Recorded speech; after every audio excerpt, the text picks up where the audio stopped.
തമ്പുരാട്ടി, താഴെ രത്നങ്ങളുമായി രത്നവ്യാപാരി ജാതവേദം വന്നിരിക്കുന്നു. മഹാറാണിയാണ് എന്നെ ഇങ്ങോട്ട് അയച്ചത്. ശകുന്തള തമ്പുരാട്ടിയെ വിളിച്ചോണ്ട് വരാൻ. തമ്പുരാട്ടിക്ക് ഇഷ്ടമുള്ളത് തിരഞ്ഞെടുക്കാനാണത്രേ. എത്ര കാലമായി പുതിയ രത്നങ്ങൾ എന്റെ കയ്യിൽ വന്നിട്ട്. തമ്പുരാട്ടി, അടിയനൊന്ന് ചോദിക്കട്ടെ. തമ്പുരാന്റെയും തമ്പുരാട്ടിയുടെ മുമ്പില് ശകുന്തള തമ്പുരാട്ടി ഭർത്താവ് നാട് വിട്ടതിന്റെ പേരിൽ പട്ടിണി കിടക്കുകയാണ്. അങ്ങനെ ഒരാൾ രത്നത്തിന് കൈനീട്ടാന്ന് പറയുന്നത് നിന്നോട് ആരാ ഇത് ഓർമ്മിപ്പിക്കാൻ പറഞ്ഞത്? ഞാൻ പറഞ്ഞതേ ഉള്ളൂ. ഒരു കാര്യം ഉറപ്പ്, രത്നങ്ങളുടെ മുമ്പിലേക്ക് പോയാൽ ശിവശങ്കരൻ തമ്പുരാനെ കുറിച്ചുള്ള വേദന തമ്പുരാട്ടി മറന്നെന്ന് കരുതും. ഇത് വലിയ ശല്യായല്ലോ. ചെന്ന് പറഞ്ഞേക്കെ ഞാൻ വരുന്നില്ലെന്ന്.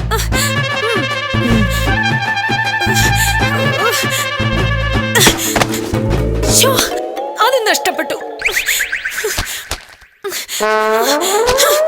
എന്തൊരു കഷ്ടമാണിത്. ശകുന്തള തമ്പുരാട്ടി വരുന്നില്ല എന്ന് പറഞ്ഞു.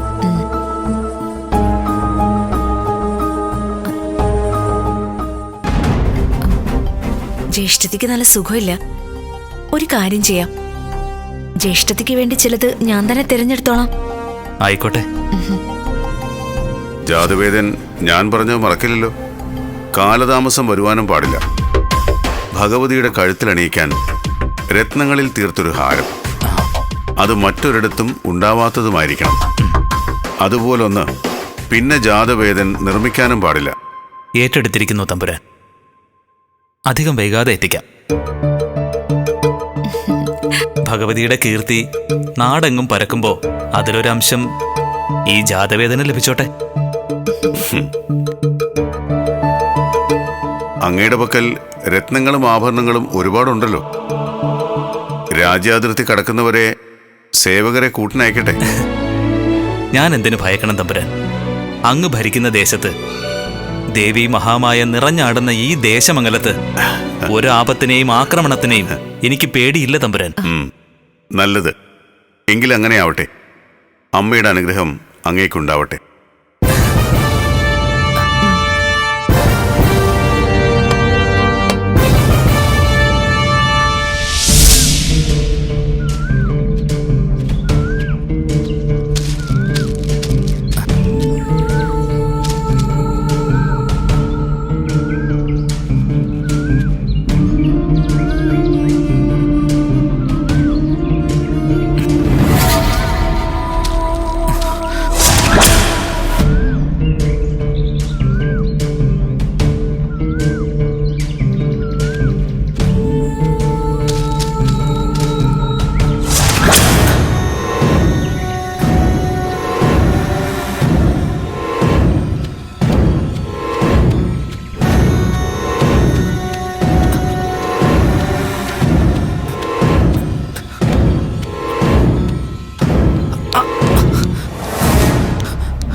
ആരാണ് നിങ്ങൾ?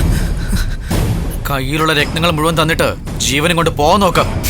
ഞാൻ നിൽക്കുന്നത് ദേശമംഗലത്ത് അമ്മയുടെ മണ്ണില. ഇവിടെയും ഇത്തരക്കാരോ? കൂടുതലൊന്നും സംസാരിക്കണ്ട. കയ്യിലുള്ള തന്നിട്ട് പോകാൻ നോക്ക്. ഇല്ല, ഇത് നിങ്ങൾക്ക് ഒരിക്കലും കിട്ടില്ല. കിട്ടുമോ ഇല്ലയോ എന്നുള്ളത് നിങ്ങളല്ല തീരുമാനിക്കേണ്ടത്.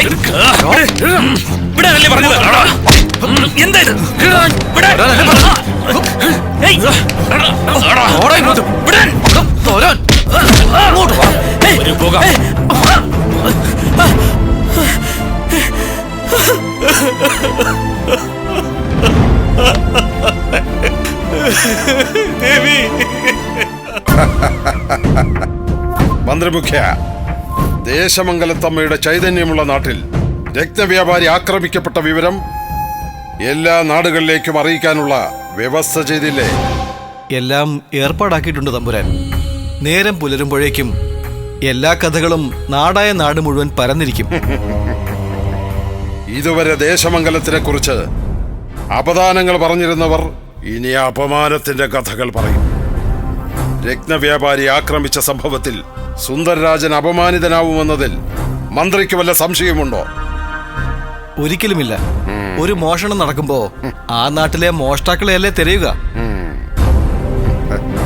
അവിടെ അങ്ങയുടെ ബുദ്ധിയെ ഞാൻ സമ്മതിച്ചു. ദേശമംഗലത്തെ പൗരപ്രമാണിമാരെ തന്നെയല്ലേ കവർച്ചക്കാരുടെ വേഷത്തിൽ രത്നവ്യാപാരിയുടെ പുറകെ അയച്ചത്?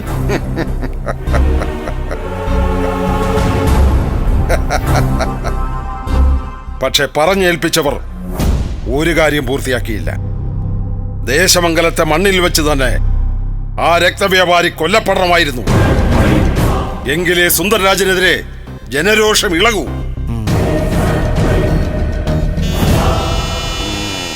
സാരമില്ല, അടുത്ത അവസരത്തിൽ സുന്ദരരാജനെ നാം വീഴ്ത്തിയിരിക്കും. ഏതെങ്കിലും വിധത്തിൽ ഇതിന്റെ പുറകിൽ അങ്ങാണെന്ന് തിരിച്ചറിഞ്ഞാൽ അങ്ങനെ ഉണ്ടാവില്ല. അഥവാ ഉണ്ടായാൽ പിന്നെ ശേഷിക്കുന്നത് യുദ്ധമാണ്. പടക്കോപ്പുകൾ തയ്യാറാക്കി നിർത്താൻ സേനാധിപനോട് പറഞ്ഞേക്കൂ. കൽപ്പന പോലെ. പടയെടുത്ത് ഈ മണ്ണിലേക്ക് സുന്ദരരാജൻ എത്തുകയാണെങ്കിൽ ആ തലയറുത്ത് കൊട്ടാരക്കെട്ടിന്റെ ഉമ്മറത്ത് പ്രദർശിപ്പിക്കും ഞാൻ. എന്തായാലും ദേശമംഗലത്തെക്കാളും ആളും അർത്ഥവും നമുക്കാണല്ലോ. ദേശമംഗലത്തെ അധികാരികളും പ്രജകളും മനസ്സിലാക്കണം, ഉദയവർമ്മനോട് കോർത്താൽ എന്തായിരിക്കും ശിക്ഷയെന്ന്. നോക്കിക്കൊള്ളൂ മന്ത്രിമുഖ്യ, ദേശമംഗലത്തിന്റെ എല്ലാ പുകഴും നാം ഇല്ലാതാക്കിയിരിക്കും. ഇത് നമ്മുടെ ശപഥമാണ്.